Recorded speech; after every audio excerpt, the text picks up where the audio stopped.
En vivo, desde La Octava, en el corazón de la Ciudad de México, para todo el país, en contexto. Es momento de ponernos en contexto con Rubén Luengas. En lugar de Ricardo Mejía Verdeja, el que ni a Dios le dijo al presidente López Obrador. Y ya se nombró a el nuevo subsecretario de Seguridad. ¿Quién es? Vamos por parte, poco a poco. Ya ven que yo no hablo de corrido. Es el general Luis Rodríguez Bucio. Él es el nuevo subsecretario de Seguridad. Se fue Ricardo Mejía. Ahora sí que no me dio ni el adiós. Nada más me mandó un papel, sí. Tirando la toalla de la seguridad para buscar la gobernatura de Coahuila, avalado por el Partido del Trabajo, llegó al cargo de subsecretario de Seguridad Pública el general en retiro, Luis Rodríguez Bucio, quien se desempeñaba como comandante de la Guardia Nacional. Decía un famoso ajedrecista que, en el ajedrez como en la vida, el adversario más peligroso es uno mismo. ¿Aplica esto para la política, en cuyo tablero suelen existir movimientos inconfesables y aparentemente contradictorios, pero que son en realidad estrategias de combate para alcanzar, mantener o ampliar esferas de poder? ¿Es acaso el nombramiento del general retirado Luis Rodríguez Bucio la confirmación de una supuesta militarización de la seguridad pública nacional y parte de una jugada maestra de tener dos alfiles de la misma filiación de interés político para enfrentar al PRI de los Moreira en Coahuila? Así empezamos en contexto.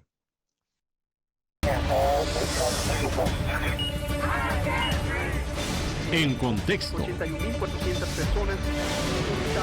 Und noch keine Immunität der Bevölkerung. En contexto con Rubén Luengas. Estimados amigos, ¿cómo están? Muy buenas noches. Bienvenidos a En Contexto en este espacio de La Octava. Vamos a abordar este tema con el maestro Michael Chamberlain, pero antes de ir con él, también voy a tener esta noche la colaboración de Pablo Moctezuma Barragán en este 2023 que espero esté transcurriendo de manera como ustedes lo quieren construir, no como venga el año, porque nunca un año nos trae algo por sí mismo. Es el resultado de aquello que vamos decidiendo, de aquellas decisiones que vamos tomando. Quiero decirles que iba a ser hoy, pero hasta mañana voy a poder grabar la entrevista con la autora de este libro, que es Xóchitl Lagunes, de novela corta. Dice, aprovéchate de mí. Entonces, quiero pedirles que investiguen antes de...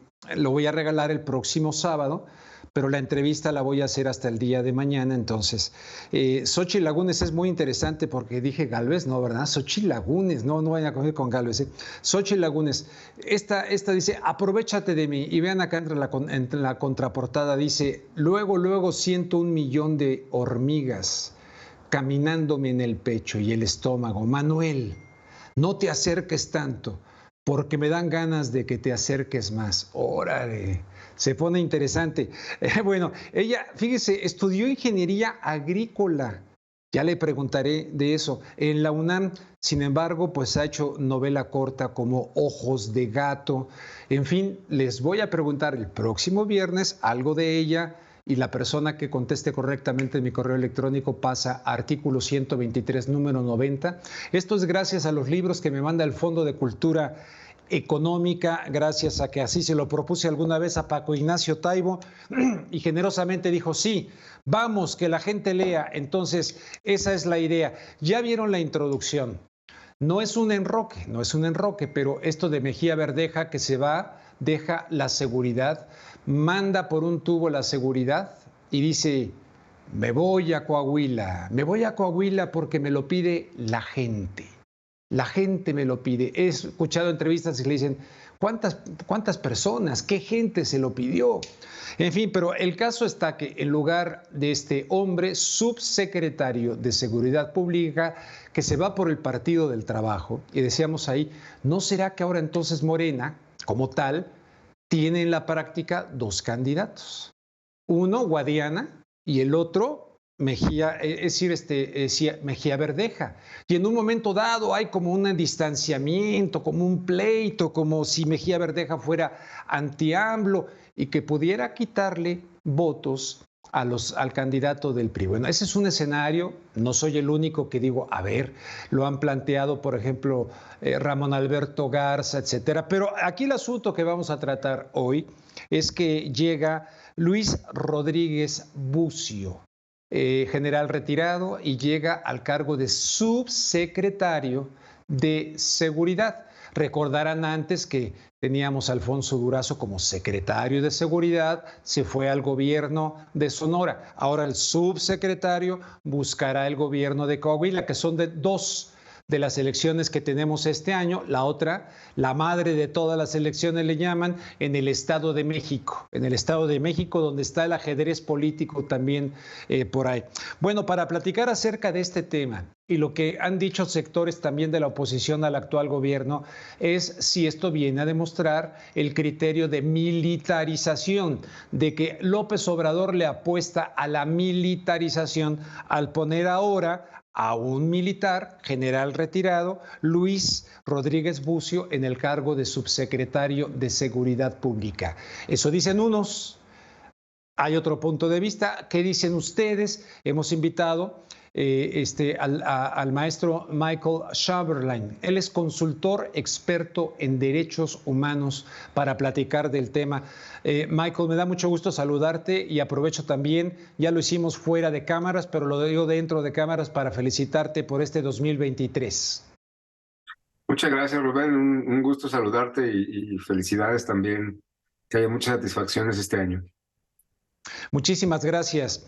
Michael, ¿cuál es tu punto de vista respecto a esta polémica? Seguramente has visto que dicen que le apuesta a la militarización el presidente.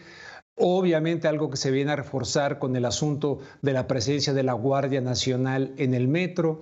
Hay muchas voces. Recientemente estaba yo viendo algún programa por ahí, medio inconfesable porque no me gustan quienes están ahí, pero vaya, decían... pero si el señor Luis Rodríguez Bucio llega con un fracaso en la Guardia Nacional, dicen, y ahora llega como subsecretario de Seguridad, en fin, en tu opinión, ¿qué significan estos movimientos en el tablero del ajedrez político y del poder en México? Bueno, en cuanto al nombramiento de militares en puestos civiles, pues es una tendencia que hemos venido viendo ya desde hace algún tiempo.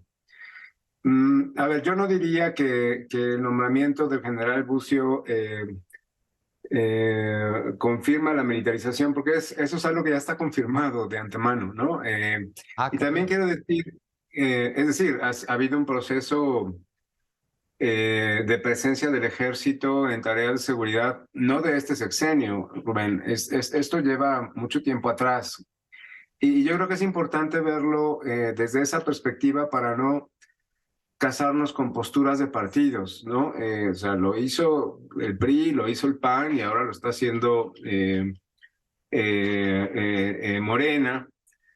Porque, pues bueno, yo creo que cayó en cuenta el presidente López Obrador que reditúa más, perdón, reditúa más la sensación de seguridad que realmente generar seguridad.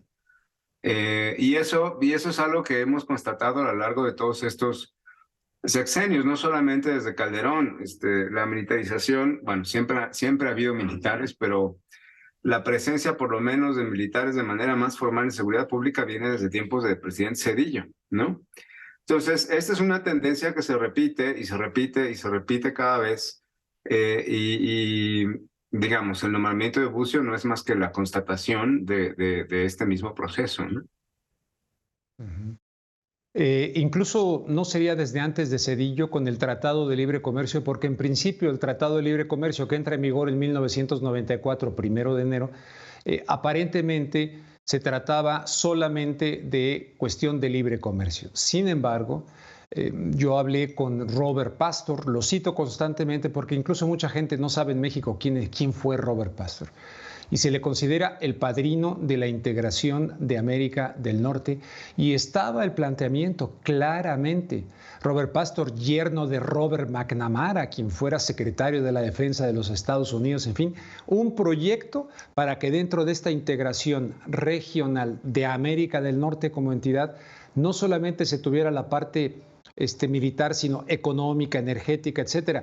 Luego, con la Alianza para la Seguridad y la Prosperidad de América del Norte, brincándonos hasta marzo del 2005 con Vicente Fox, y de hecho Vicente Fox, en una entrevista que tiene Telemundo 52, me lo dijo, ¿verdad? Y luego el insertar a México en el Comando Norte, en el criterio de seguridad, ahí estaba lo energético, lo militar. Y resulta que de repente quienes votamos por un cambio en México, pues resulta que llega Andrés Manuel López Obrador, cuando decía antes, cuando la Ley Nacional de Seguridad de Zedillo, no, esto es terrible, no, va a ser la militarización del país. Y después resulta que cambia de opinión y tenemos este escenario. ¿Qué opinas? ¿Qué te parece este seguimiento? Yo lo veo tanto en lo económico, lo comercial, en fin. Al grado de que la senadora Dianne Feinstein, estaba yo viviendo en Los Ángeles y en una conferencia, vamos a ver el mapa del Homeland de la patria grande. Pues era Canadá, México y Estados Unidos en el mapa de esta señora. Y ella viendo el mapa, le digo, ¿cómo nos incluye en la patria grande del norte o qué? Exacto. No, tienes toda la razón, Rubén. Yo estoy pensando efectivamente en esta ley con Zedillo, donde establecen la coordinación, las bases para la coordinación del Sistema Nacional de Seguridad Pública, que desde entonces decíamos que hay una deliberada confusión entre seguridad nacional y seguridad pública, ¿no? Pero mira, hemos estado discutiendo esto y decíamos, bueno, es que la militarización probablemente tendríamos que irnos al siglo XIX, ¿no? Para ver cómo ha estado presente el ejército en la vida civil en México prácticamente siempre, ¿no? Digamos, pues de manera más reciente, pues sí, o sea, desde que se estableció de manera formal en la ley la participación del ejército en tareas de seguridad pública. Antes, pues también la guerra contra el narcotráfico que empezó en el Triángulo Dorado, ¿no? En tiempos de Madrid, todo el tema de Camarena, es decir, el ejército ha estado presente, ¿no? ¿Cómo llegamos a que el ejército se institucionalizara en la vida civil y tomara carta de naturalización, voy a decir así? Ese es un proceso que lleva, pues, probablemente unos 35 años, ¿no? No es nuevo. El tema aquí es cómo salimos de esto, Rubén, porque parece que no terminamos de apostar por la vida civil y por la vida pacífica, ¿no? Sino más bien, insisto, por esta sensación de seguridad y por la confrontación o por la intimidación como forma de prevenir la violencia, ¿no? Y me parece que estamos muy lejos de generar un proceso que vaya hacia allá. Parecía ser, tienes razón, en el 2018 queríamos, mucha gente que votamos por Andrés Manuel, que terminara este proceso de militarización por el daño que nos ha hecho a los civiles y a los militares también, ¿no? Y de repente, pues un día el presidente nos lo dijo en cadena nacional que había que... ¿no? Y me parece que es un error, es un error seguir profundizando en esta vía porque pues no los que se benefician son los que venden armas, los que se benefician son quienes no tienen que rendir cuentas y se corrompen y vinculan al crimen organizado para controlar territorios con mercados criminales. Y no sé, o sea, los últimos en ganar en esto, más bien los que perdemos, somos la sociedad civil y particularmente las víctimas civiles, ¿no? Respecto a esto que mencionas de la confusión de seguridad nacional y seguridad pública, me parece muy importante. En el primer rubro de seguridad nacional, yo he escuchado al doctor Lorenzo Meyer en los programas de Carmen Aristegui reiteradamente decir que el ejército pues no nos va a defender, de ninguna seguridad nacional en un conflicto internacional. Dice él, el ejército es para labores internas. Entonces, históricamente tenemos las guerras, en la llamada Guerra Sucia, cuando se llevaban militares, porque ocurrió en México también, en los vuelos de la muerte, a disidentes guerrilleros, a tirarlos en el Océano Pacífico, 68, lo que tú ordenes y mandes, con tremendas violaciones a los derechos humanos. Dice, no, es para labor interna. Entonces, no sé, me quedo pensando, por ejemplo, en Costa Rica, ¿no? Que formalmente no ha tenido un ejército. ¿Por qué no entonces capacitamos brigadas de asistencia, etcétera, y alguna fuerza de élite para combatir a personas que dentro del propio país quieran comprometer o sean traidores, qué sé yo? Pero me viene esta reflexión, Michael. Sí, así es, Rubén, y lo hemos además adoptado como algo, insisto, natural. Mira, formalmente la seguridad nacional tiene dos componentes. Hemos hablado, ¿te acuerdas tú del DN3, no? El DN3 sí, es no, cuando el ejército sale en apoyo a la población, cuando hay desastres naturales. Bueno, pero hay un DN1 y un DN2, ¿no? El DN1 es la guerra exterior, ¿no? Esa es la seguridad nacional propiamente hablando. Pero el ejército, nuestro ejército y otros ejércitos dicen, bueno, también tenemos un problema de seguridad nacional al interior.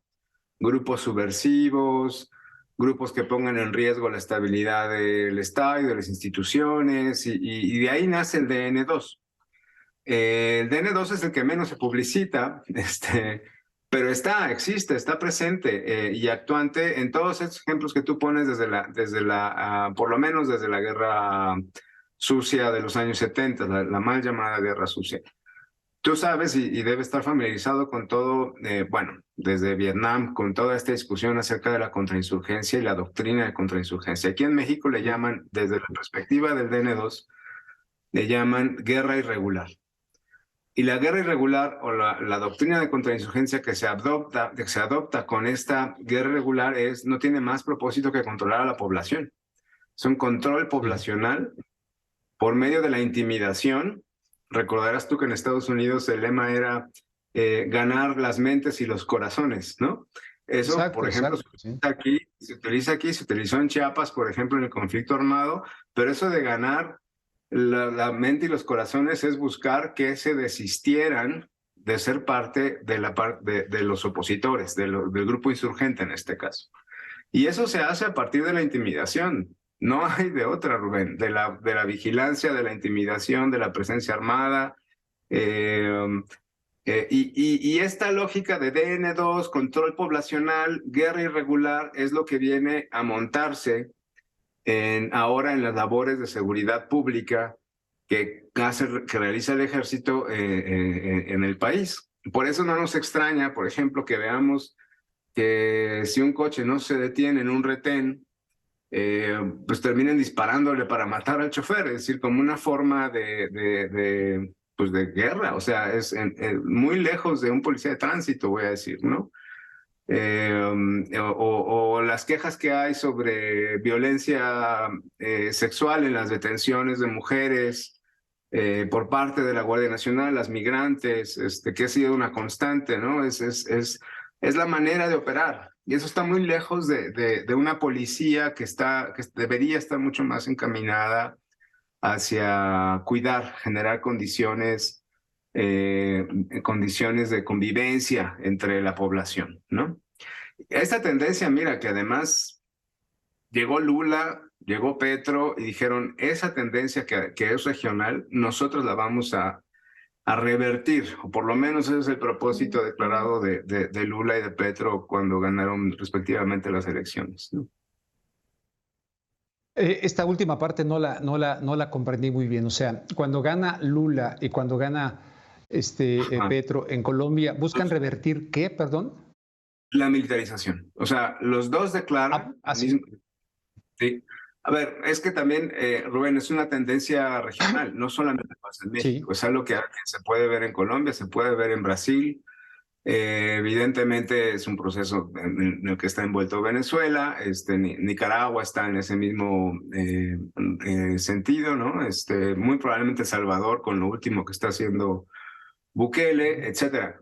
Pero ahora que ganan estos gobiernos de izquierda, Petro, que coloca a Iván Velázquez como secretario de la Defensa, y gana Lula, respectivamente, en Brasil, los dos declaran, vamos a revertir este proceso de militarización que tenemos. Los militares no pueden seguir encargándose de la seguridad pública, ¿no? Y vamos a generar un proceso para revertirlo, ¿no? Eso, digamos, es de gobiernos de izquierda, nuevos gobiernos de izquierda, ¿no? Que es muy contrario o bueno, era lo que esperábamos de Andrés Manuel en 2018, Exacto. pero que ha cambiado de... ¿Qué le hizo cambiar? Fíjate, yo y de hecho tengo por ahí pues no debate, pero tengo pendiente invitar a Pedro Miguel, porque pues tengo entendido que él participó incluso de la redacción del programa de Seguridad Nacional. Tengo pendiente hablar con él, pero dice, no, es que esto es temporal. Es nada más por la coyuntura. La gente dice, me han dicho a mí, oiga, no se da cuenta usted del crimen, la policía no puede, tiene que entrar la militarización porque nos está ganando el crimen. Híjole, pues no sé. Luego, al mismo tiempo, lo he comentado con varios, pero al mismo tiempo insisten, Billy O'Reilly lo acaba de decir hace poco a raíz de la visita de los 3 amigos aquí. Dice, no, la única solución es declarar grupos terroristas al crimen en México, que entre Estados Unidos y a bombardear. Y de repente yo me acuerdo de aquel libro, perdón que me extienda, de Gaspar Weinberger, quien fuera secretario de Defensa de Estados Unidos, prologado el libro por Margaret Thatcher, que se llama La Siguiente Guerra. Mucho de ese escenario, que se supone que es ficción, ha ocurrido en el Medio Oriente, pero en el capítulo de México ocurre que llega al poder un populista, que todo se sale de control y que Estados Unidos tiene que entrar a rescatar los intereses de Estados Unidos en México. De repente digo, caray, no se vaya a convertir en el proyecto de Estados Unidos y que estén... Hillary Clinton me lo dijo una vez, es que hay que declararlos terroristas porque los criminales ya están fusionados. Me lo dijo en la Universidad de Northridge, hablando sobre México, fíjate. No sé si me explico. Sí. Y me haces acordarme de Eduardo Galeano diciendo, don't save me, ¿no? Refiriéndose a Estados Unidos. Exacto. Por favor, no me salves. A ver, ¿por qué cambió de opinión? Sí. Perdón, pero en el 2006 trascendió aquello de que se reunió con el embajador de Estados Unidos y él ahí le platicó que haría lo que está haciendo ahora, pero en medio decía, no, fuera la militarización. A mí siempre me ha llamado la atención. Perdón que interrumpí, ¿eh? No, de acuerdo. Y además declaró en algún momento que si por él fuera, el ejército no debería existir. Exacto, se lo dijo en La Jornada, en una entrevista a La Jornada, sí.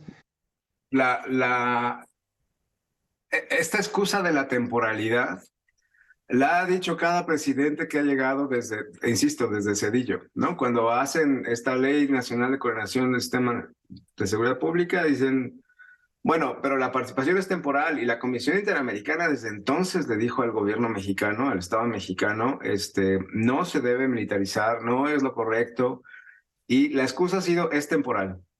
Fox dijo, es temporal, ¿no? Y en esta temporalidad de Calderón, de Peña Nieto y ahora de Andrés Manuel, pues ya nos llevamos 35 años de temporalidad. Por eso muchos aplaudimos cuando le puso término, una fecha final, López Obrador a la presencia del Ejército en Seguridad Pública y luego cambió de opinión, ¿no? ¿Qué pienso yo, Rubén? Y luego te voy a decir algo que me dijeron como hipótesis también. Yo creo, y con esto iniciaba, es que es más fácil generar la sensación de seguridad que generar seguridad. Y hay muy poco tiempo, ¿no? Como sea, 6 años son pocos para generar los cambios de fondo. Sí. La mitad son menos, o sea, 3 años cuando cambió de opinión, bueno, yo creo que se le venía ya, ¿no? Y el nivel de polarización que existe, particularmente con los partidos de oposición, hace muy difícil generar acuerdos de largo plazo.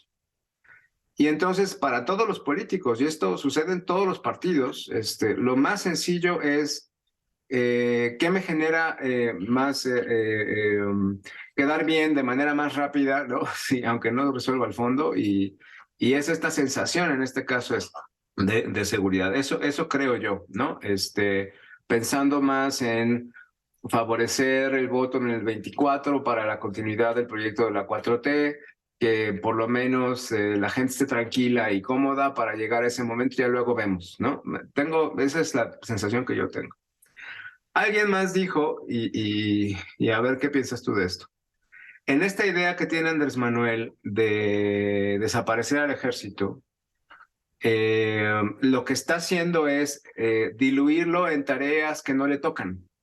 Y entonces mandarlo a hacer construcciones, mandarlo a repartir la vacuna, a transportar la gasolina, hacer todas estas actividades como una manera de que en algún momento pues ya no sea necesario tener esta institución, porque ya están disgregados en diferentes tareas y a lo mejor se subsumen en otras instituciones de carácter civil. Eso me lo dijo alguien de la 4T. Ahí alguien rebatía diciendo, sí, pero a estas alturas el ejército tiene más poder político y económico como para que logre ese efecto que dicen que buscan tener, ¿no? A mí me parece muy descabellado, pero quiero que sepas que esa hipótesis está dentro de la 4T para justificar por qué el cambio de opinión o por qué este rumbo tomado por el presidente. Fíjate que hay un libro que, desgraciadamente no lo tengo a la mano. Le voy a pedir a mi productor Ricardo Fuentes, a ver si lo puedes buscar, Ricardo, para ponerlo en pantalla. Lo he citado varias veces y de hecho, la autora que vive fuera de México quedó, Ricardo, de darnos una entrevista que sería fantástico. De lo que se trata aquí de este espacio es de reflexionar sobre un tema fundamental en el que, pues sí, toda la gente que apoya al presidente, la cuarta transformación, etcétera, apoyan lo que haga, lo que les diga el presidente, lo apoyan. Pero este libro se llama La norteamericanización de la seguridad. No, la norteamericación de la seguridad en América Latina. A ver si lo tienes por ahí, Ricardo, si lo puedes poner. Tú lo has de conocer, ¿no, Michael? Entonces, la autora, no tiene desperdicio, por favor, adquiérelo.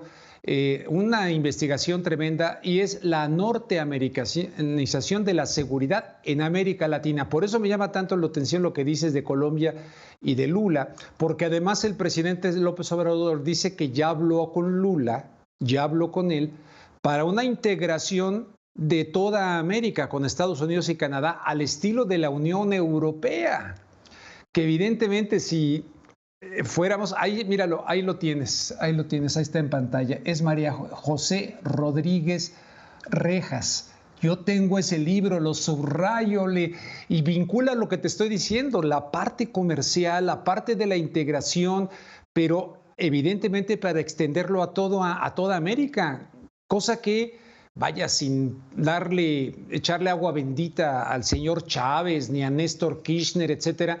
Recordarás que en la Cumbre de las Américas del 2005, en Mar del Plata, le rechazan su área de libre comercio, pero donde lleva todo este proyecto y para favorecer el ALBA, no el ALCA, pero está intrínsecamente vinculado a la seguridad militar. Entonces, no me queda claro a dónde nos quiere llevar la izquierda mexicana. Sí, no. Me recordaste otro libro de Carlos Facio, El tercer vínculo, justamente habla de estos tres, y él hace el énfasis en la parte militar, ¿no? Sí. Porque es su especialidad. Sí, eso deja mucho que desear cuando uno habla de la soberanía de los países, ¿no? Y yo no creo que Lula sea de la idea de integrar con este modelo que mencionas, me suena distinto a la idea de la patria grande, ¿no? De países hermanos, ¿no? Que se apoyan y no bajo la idea norteamericana de unidad, ¿no? Sí, no creo que Lula se sume por ahí, no creo que Petro tampoco se sume por esa vía, ¿no? Sí, entonces, dentro del área de tu expertise, de consultor experto en derechos humanos, pues ahora sí que parafraseando a aquel, el de la colina del perro, López Portillo, pues en cuanto a violaciones de derechos humanos, México está crucificado de norte a sur y de este a oeste. Y de muchas décadas para acá, habiendo sido pues corresponsal en mi propio país, veíamos viendo la descomposición social del tejido social mexicano, las grandes injusticias, pasando por algunos episodios muy famosos, Acteal, desde luego Ayotzinapa, en fin, pero un escenario de esta naturaleza, dicen, es que el comandante en jefe garantiza que no haya violación de derechos humanos. No es lo mismo que esté Peña Nieto, que esté Calderón, que esté Zedillo. No, ahora está Andrés Manuel López Obrador. Híjole, a mí se me hace un poquito que un solo hombre o un equipo no va a poder realmente controlar en una coyuntura determinada, sobre todo donde hubiese, por ejemplo, no es el caso, pero donde hubiese una disidencia como la que hay ahorita en Perú, etcétera. Bueno, ¿cuál sería la actitud de los cuerpos de seguridad que, según Lorenzo Meyer, no nos están defendiendo de ninguna invasión extranjera? No deberíamos efectivamente depender de la voluntad del presidente. Es más, porque una sola persona, quien sea, no tiene la capacidad de enterarse de todo lo que sucede dentro de una estructura como es la militar. Es un tema institucional, es un tema estructural. Mira, una de las cosas que no se ha podido avanzar en esta lógica de desmilitarizar y respetar los derechos humanos es en acabar con la opacidad del ejército, ¿no? Una de las consecuencias que tiene la participación del ejército en otras actividades que no le corresponden es que de repente todo tiene que ver con seguridad nacional y por tanto no dan información. No dan información del presupuesto que se gasta para la construcción del Tren Maya porque es de seguridad nacional, no tiene nada que ver, pero como es el ejército, todo se vuelve seguridad nacional.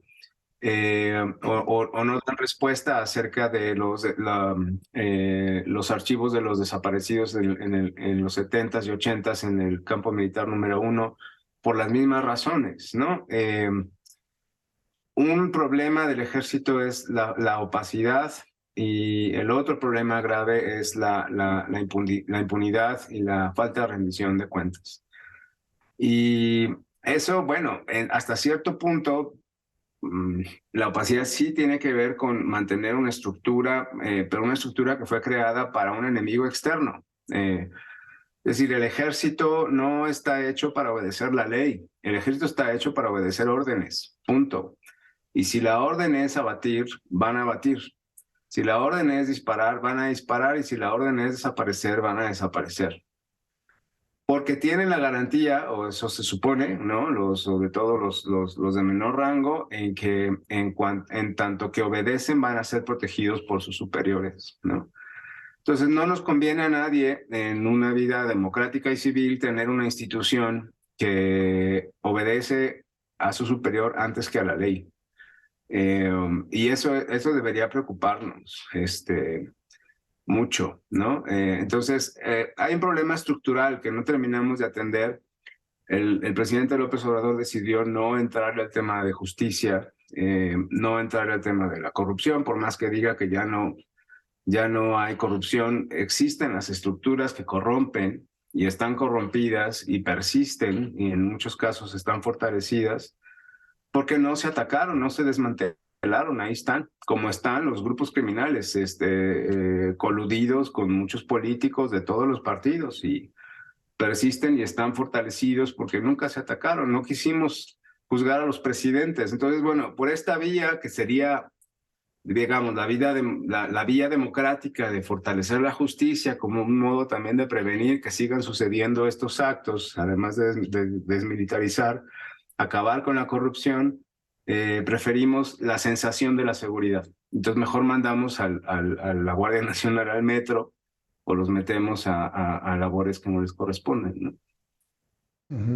Oye, justamente este tema. Oye, nada más que me recuerda mucho lo que estamos platicando aquí, pues de manera muy tranquila, muy amable con Michael Chamberlain. Me recuerda mucho, fíjate que yo estudié en el CCH Sur de la Ciudad de México y ahí un amigo pues quería ser piloto aviador. Y entonces, no sé cómo fue que me quería jalar a mí para que nos fuéramos a estudiar aviación a Zapopan, en la Escuela del Aire, en Zapopan, en Jalisco. Y dice, mira, vente, vamos. Entonces fuimos a ver a un ex general militar, no voy a decir el nombre, ya murió de hecho, pero trabajaba en Mexicana de Aviación entonces. Entonces llegamos a verlo, hay jovenazos ahí para consultarle y tal. Y mi amigo se terminó metiendo fue piloto y luego de ahí pasó a ser piloto de estos que hacían piruetas en el desfile y tal. Pero él, el ex general, le decía, ¿estás dispuesto a recibir órdenes de ir a matar campesinos acusados estás dispuesto de que te pueden mandar a matar estudiantes? ¿Quieres? O sea, el tipo se puso en un plan que tal vez en ese momento me pareció muy exagerado, pero luego entendí el contexto histórico de México y le quiso poner respecto a una realidad que probablemente él mismo tuvo porque duró años, hasta que dijo, ya no aguanté y me fui a Mexicana de Aviación.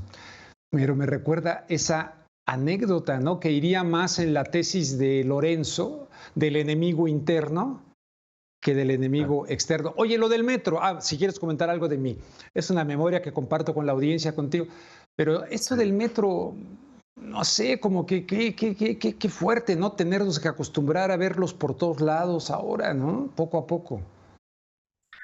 Pues sí, es parte del mismo proceso de normalizar esta presencia, ¿no?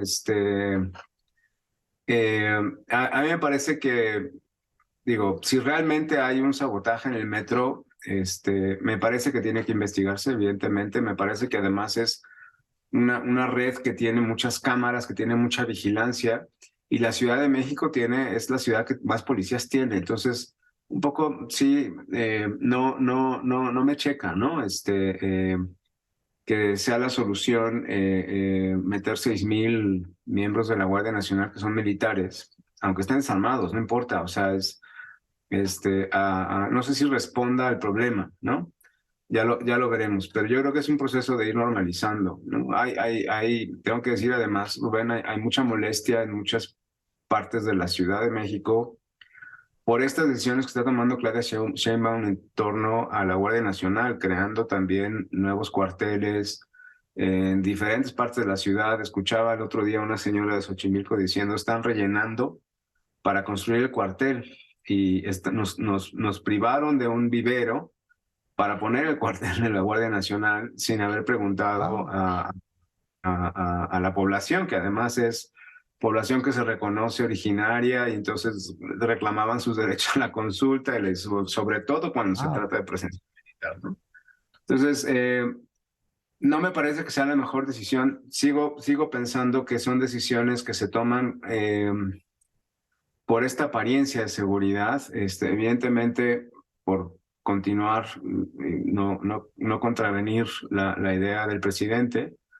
No me parece que sea la mejor respuesta, ¿no? Y esperemos que no haya mayor incidente por la presencia de la Guardia Nacional como ha habido en otras partes del país, ¿no?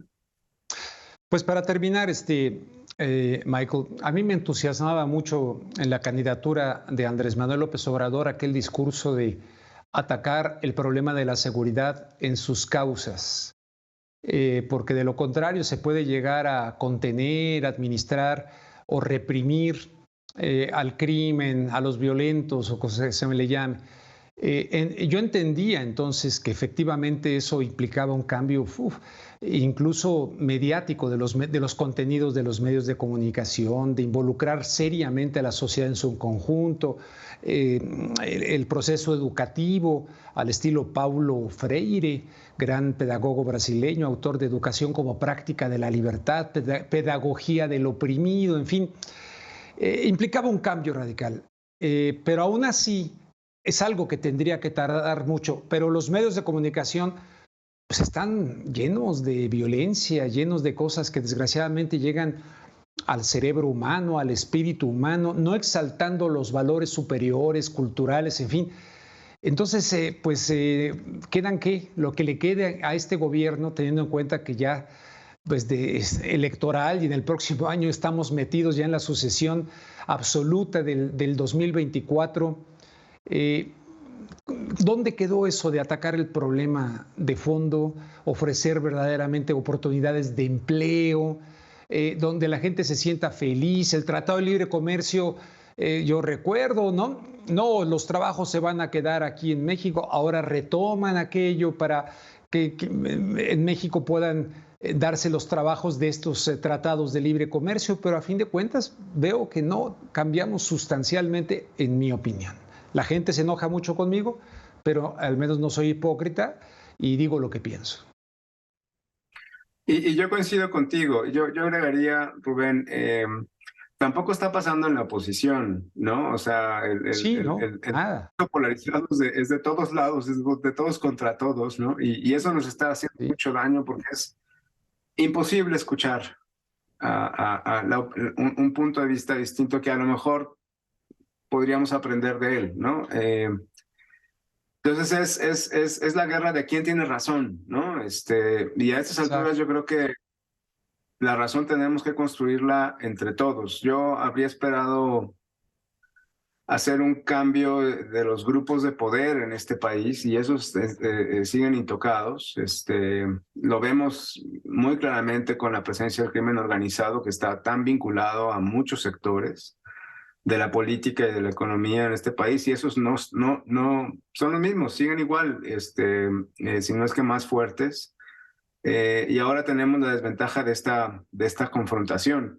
La oposición tiene que hacer, si quiere tener futuro, creo yo, un mea culpa de lo que también erró en su momento. O sea, el PRI evidentemente tiene muchas que nos debe, por eso las molestias, ¿no? El PAN, y particularmente con Calderón, me parece que nos deben mucho a este país, y tienen que pagarlo y tienen que reconocer y tienen que buscar la manera de enmendar estos errores si es que quieren prometer algo distinto, ¿no? Y me parece que en el caso de Morena, lo peor que le puede pasar es repetir los errores de sus opositores, y me parece que eso es lo que está pasando.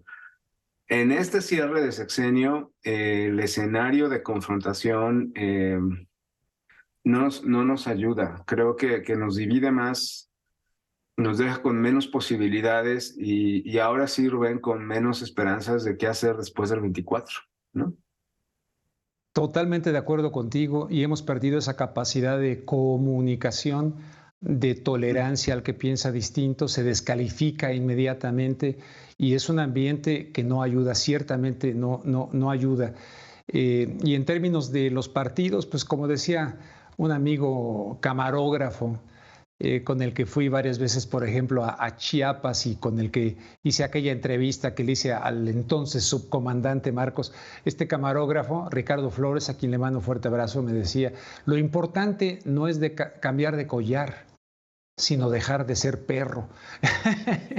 Entonces creo que en términos políticos se puede aplicar muy bien.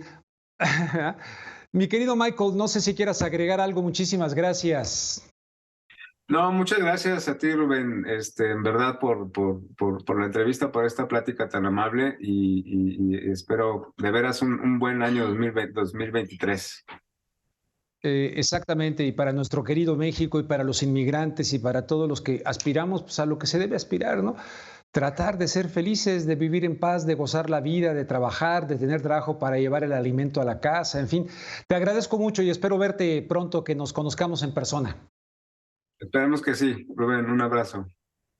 Un abrazo, Michael Chamberlain, consultor experto en derechos humanos. Estimados amigos, lo importante no es cambiar de collar, sino dejar de ser perro. Ricardo Flores, no Magón, sino Ricardo, camarógrafo, ¿no lo conoces? A Ricardo, camarógrafo, muy bueno. Bueno, ahora les tengo la colaboración del doctor Pablo Moctezuma Barragán. Mi querido Pablo.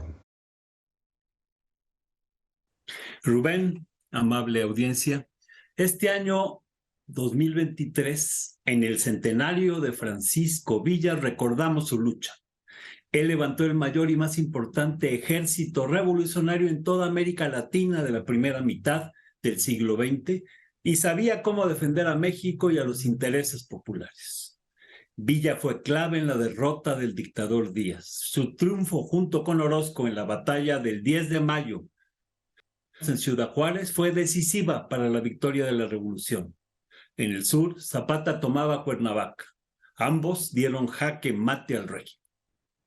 Comprendiendo Porfirio que su gobierno se desmoronaba, hizo una maniobra para abandonar el poder, pero manteniendo el régimen porfirista, y deja en la presidencia a León de la Barra, encargado de salvaguardar los intereses de la oligarquía. El 17 de mayo trasciende que está dispuesto a renunciar, pero dejando porfiristas en el gobierno. Esa noche se efectúa un banquete en Ciudad Juárez. Durante el convivio le preguntó Madero: ¿qué te parece, Pancho? Ya se acabó la guerra, ¿no te da gusto? Yo me negué a pronunciar palabra, rememora Villa, pero Gustavo Madero, hermano de Francisco, que estaba cerca de mí, me indicó en voz baja: ándele, ándele, diga algo. Por fin, decidí levantarme y recuerdo perfectamente que me dirigí al señor Madero y dije, ni más ni menos: usted, señor, ya echó a perder la revolución. A ver, Pancho, ¿por qué? Sencillamente porque a usted lo han hecho tonto toda esta bola de curros, y tanto usted como a todos nos van a cortar el pescuezo. Bueno, Pancho, dime en tu concepto, ¿qué sería lo más prudente hacer? Que me dé autorización para colgar a toda esta bola de políticos y que siga la revolución adelante. La cara que pusieron todos los curros, al grado que azorado el jefe de la revolución le contestó: qué bárbaro eres, Pancho, siéntate, siéntate. En esos momentos dirigí mi vista, dice Villa, Gustavo Madero, que me hacía con sus puños cerrados un ademán de justificación a mi dicho. Villa advertía los peligros que se venían encima si Madero conciliaba con los enemigos de la revolución, y no le faltaba razón. El 9 de febrero de 1913, bajo el mando directo del embajador de Estados Unidos, Henry Lane Wilson, instigado por las compañías petroleras a las que Madero les había decretado un impuesto de 3 centavos por barril de petróleo, enojadas, patrocinan una sublevación encabezada por Victoriano Huerta y Félix Díaz, sobrino de Porfirio Díaz, para derrocar el gobierno legítimo y democráticamente electo de Madero. Posteriormente, el embajador Wilson ordena los asesinatos del presidente y del vicepresidente de México. Entonces, Villa y Zapata fueron los principales impulsores del derrocamiento del chacal Victoriano Huerta, que había usurpado el poder con ayuda de Wilson. Luego Villa, siendo gobernador de Chihuahua, en un mes construyó 50 escuelas, expropió las grandes haciendas en Chihuahua, y en San Andrés, en 1916, publicó un manifiesto en octubre que declara: nuestra querida patria está en peligro. Todos deberíamos unirnos para rechazar la invasión de nuestros eternos enemigos, los bárbaros del norte. En el manifiesto exigía la confiscación de todos los bienes de las compañías extranjeras, ya que los norteamericanos son responsables, decía, en gran medida de las calamidades en nuestra nación.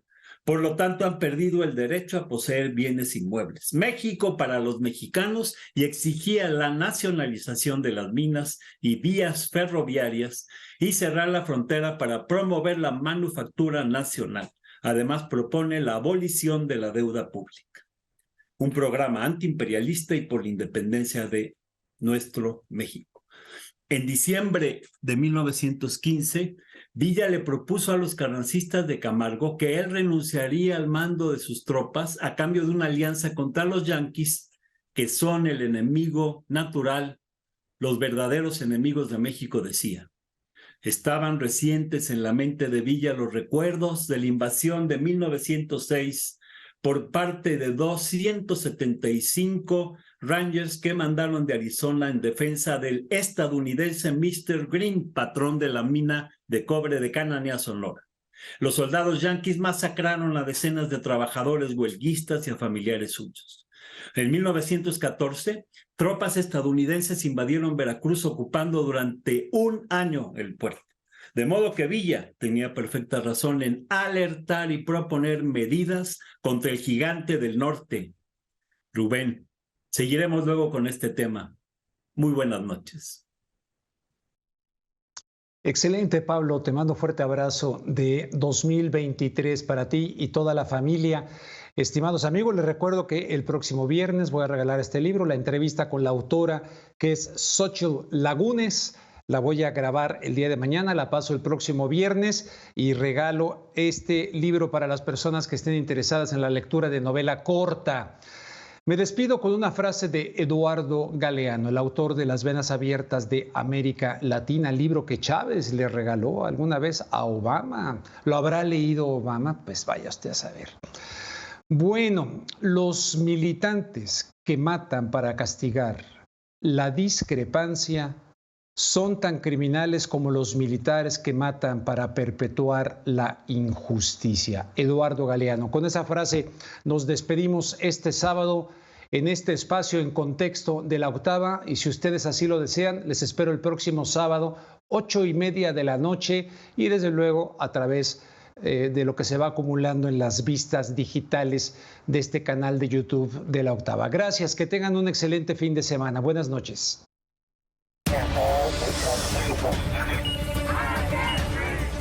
En contexto. 81.400 personas und noch keine Immunität der Bevölkerung. En contexto con Rubén Luengas.